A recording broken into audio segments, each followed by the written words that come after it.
কত ভিডিওই আপনারা দেখেন, কত কিছুই শুনেন, তো কোন জিনিসটা আপনারা আমল করিলে কি হবে তা আপনারা একবার হলেও শুনে যান। বাস্তব জীবনে এই মহিলাটির জীবনে কি এরকম ঘটনা ঘটেছিল যে তার দুনিয়ায় থাকতে আল্লাহ পাক রব্বুল আলামিন যে আযাব শুরু করে দেন মৃত্যুর আগে। তো আসলে আপনারা শুনলে এই ভিডিওটার কথাগুলো শুনেন, তো আপনাদের জীবনে কোনো সময় উপকারে লাগতে পারে। তো আসলে কি এরকম ঘটনা ঘটেছিল তা আপনারা জানলে চমকে যাবেন এবং ভয় পেয়ে যাবেন যে এই কাজগুলো কি আমিও করি কিনা। তো এই কাজগুলো থেকে বিরত থাকতে হবে।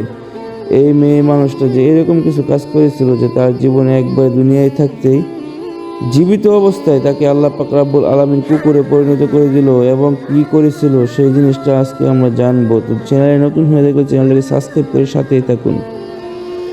আল্লাহ পাক রব্বুল আলামিন প্রত্যেকটা মেয়েদেরকে কিন্তু পর্দা এবং হিজাব অবস্থায় চলা বলেছেন, কিন্তু আমরা কি করি, প্রথম অবস্থায় মেয়েদেরকে কিন্তু আল্লাহ পাক রব্বুল আলামিন ঘর থেকে বের হতে না করেছেন, নিষেধ করেছেন এবং বাড়ির যত সমস্ত কাজ আছে সব মেয়ে লোকেদের করতে বলেছেন।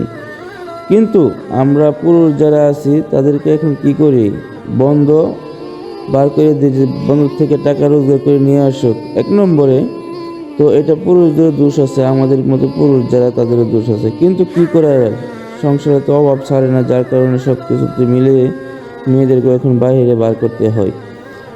আর এই মেয়ে লোকটা এরকম কিছু কাজ করেছে যে বাইরে বার হয়ে যে তার জীবনে এরকম মরীচিকা আশা করছে।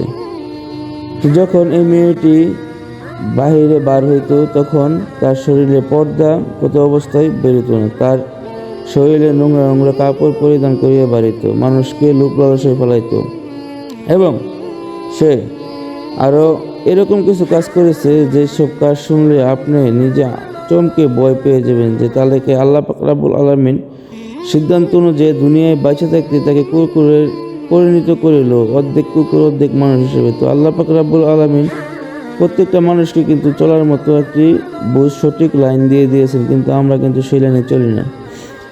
তো মেয়ে লোকটা যখন বাইরে বার হইতো খারাপ খারাপ নোংরা নোংরা ছোটো ছোটো ড্রেস পরতো, ছোটো ছোটো কাপড় পরতো, কিন্তু এই মেয়ে লোকটা খুবই সুন্দর ছিল, নিজের সুন্দরতাকে অহংকার করতো, নিজের সুন্দরতাকে অহংকার করে সে ছোটো ছোটো ড্রেস পরতো এবং কী অবস্থায় চুল ছেড়ে ঘুরতো, মানে নানান কিছুতেই সে আসক্ত ছিল, মানে পুরুষকে কীভাবে ফান্দ পালন যায় সে চিন্তা করতো। তার পরিবারের আওলে সে এসব করতো, কিন্তু তার পরিবারে কিন্তু জানতো না। কিন্তু আল্লাহ পাক রব্বুল আলামিন সবই জানেন, সবই উনি জানার ক্ষমতা রাখেছেন। কিন্তু আমরা এই মেয়ে লোকে যখন এই কাজগুলো করতো আল্লাহ পাক রব্বুল আলামিন সিদ্ধান্ত করলেন যে এই মেয়েকে শাস্তি দিবে, তখন আল্লাহ পাক রব্বুল আলামিন এই মেয়েকে এরকম শাস্তি দিল যে সমাজে আরও 10টা মেয়েরা যখন এরকম যাতে কাজ না করে, এটা আল্লাহর একটা বাণী যে এই বাণীগুলো আমরা শুনে